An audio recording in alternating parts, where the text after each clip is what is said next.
Parce qu'aujourd'hui, les gens sont loin d'amertume. Les gens sont loin de Smyrne. Voilà pourquoi nous voyons tout ceci. C'est une réponse à plusieurs questions. Voilà. Le messager continue. Essayez de faire quelque chose de bien. Et soyez toujours bon envers tout le monde. N'ayez aucune malice. N'ayez aucune rancune.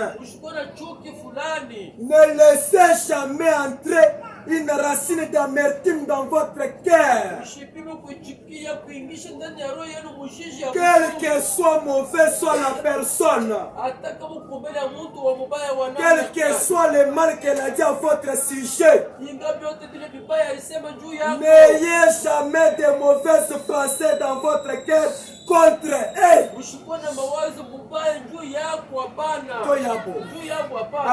Aimez toujours les gens. Parce qu'au moment où vous trouvez de mauvaises pensées, c'est ce moment-là que le diable entre justement en vous et s'installera en vous. Amen, amen. Voilà le problème.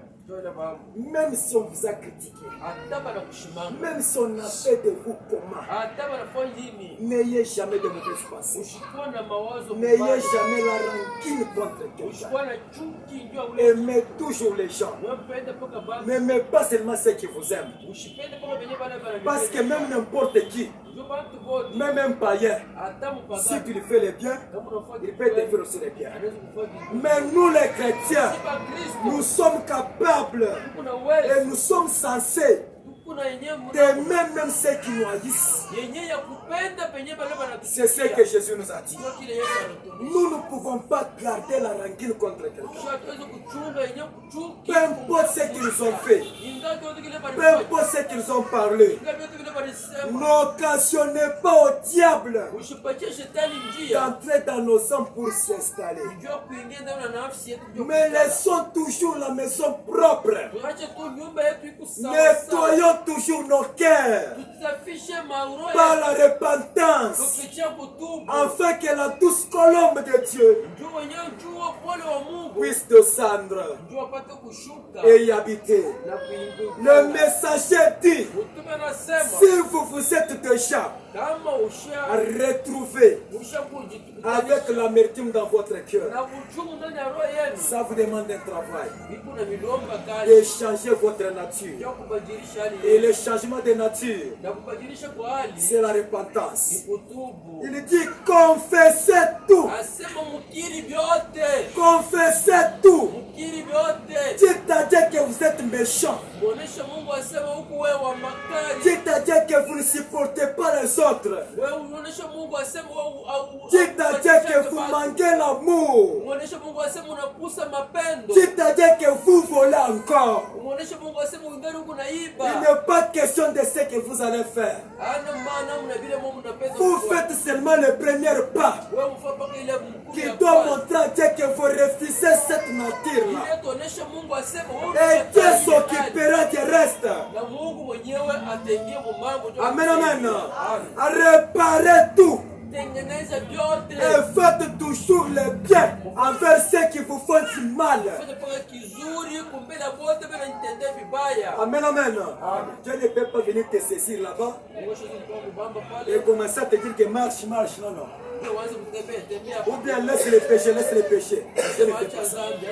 S'il y a quelqu'un de moquant, c'est Dieu. Dieu ne peut pas violer sa loi. Lui te parle au moins de sa parole. Et il te laisse le libre arbitre.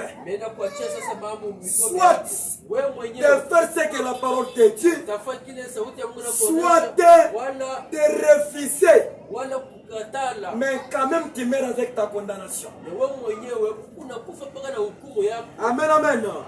Même un enfant, nos mamans connaissent. Vous ne pouvez pas donner naissance à un enfant aujourd'hui. Seulement aujourd'hui, là, vous prenez déjà l'enfant qui marche. Voyez. Donc il a fallu que l'enfant lui-même te montre l'effort. Que l'enfant te montre que maman, je fais déjà marcher. Que l'enfant te montre que papa, je fais déjà marcher. Il peut se tenir debout, faire peut-être un pas, deux pas, il tombe. C'est alors que vous trouverez quelqu'un qui va dire non comme ça, payons même les tricycles pour que l'enfant puisse commencer à se démarcher. Cela c'est un type. Parce que la nature, ce que nous voyons avec les yeux, est une grande Bible et une grande leçon pour nous les enfants de Dieu. Pour que Dieu vienne à ton secours, pour que Dieu te pardonne.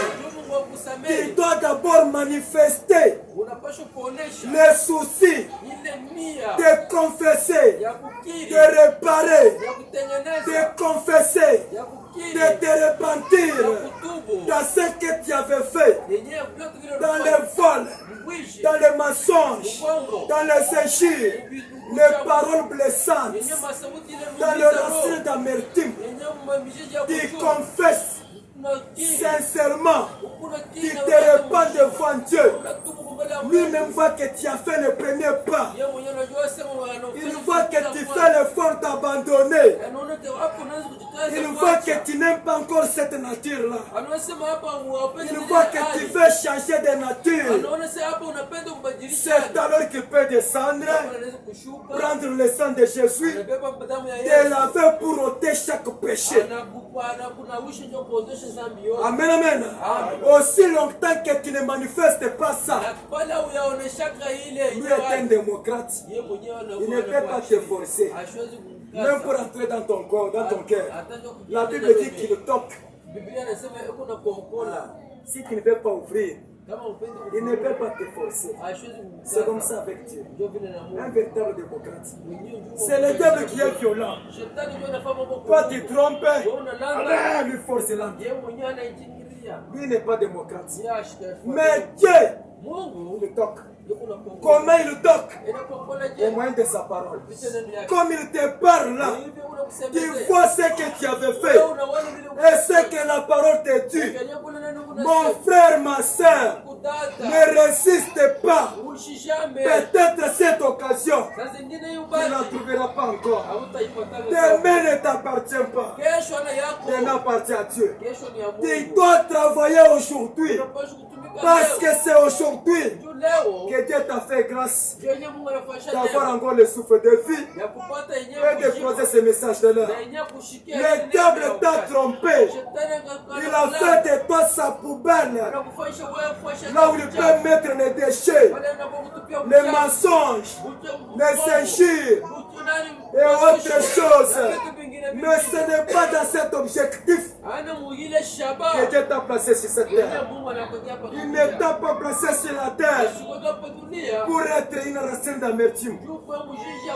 Mais il t'a placé pour être un agneau. Et pour devenir un agneau, tu dois vomir l'amertume. Amen, amen. Ce soir, tu dois vomir l'amertume. Afin que la colombe aussi qui n'a pas l'amertume puisse descendre pour s'unir à la nature de l'agneau. C'est ce que tu dois faire ce soir. La repentance ce soir c'est quoi? C'est le vomissement de l'amertume. Qu'il n'y a aucune rancune. Ça fait 5 ans. Ça fait 10 ans que tu as quelqu'un dans la prison de ton cœur. Depuis qu'il t'avait dit, depuis qu'il avait fait, il est toujours dans la prison. Il doit libérer cet homme. Il doit libérer cette femme. Ce qui fait que tu as une prison qui garde quelqu'un même pendant 10 ans. Il ne trouve pas l'occasion de fuir. C'est parce qu'il y a encore l'amertume. L'amertume doit quitter. Ce message est venu pour rendre libre. Amen, amen. Ce message a la puissance de la délivrance. Parce que l'Église des Nations a travaillé pendant 6 ans contre le péché. Et ce septième âge, ce puissant message est une trompette puissante pour libérer chaque fille et chaque fils de Dieu. Pour pousser à vomir l'amertume.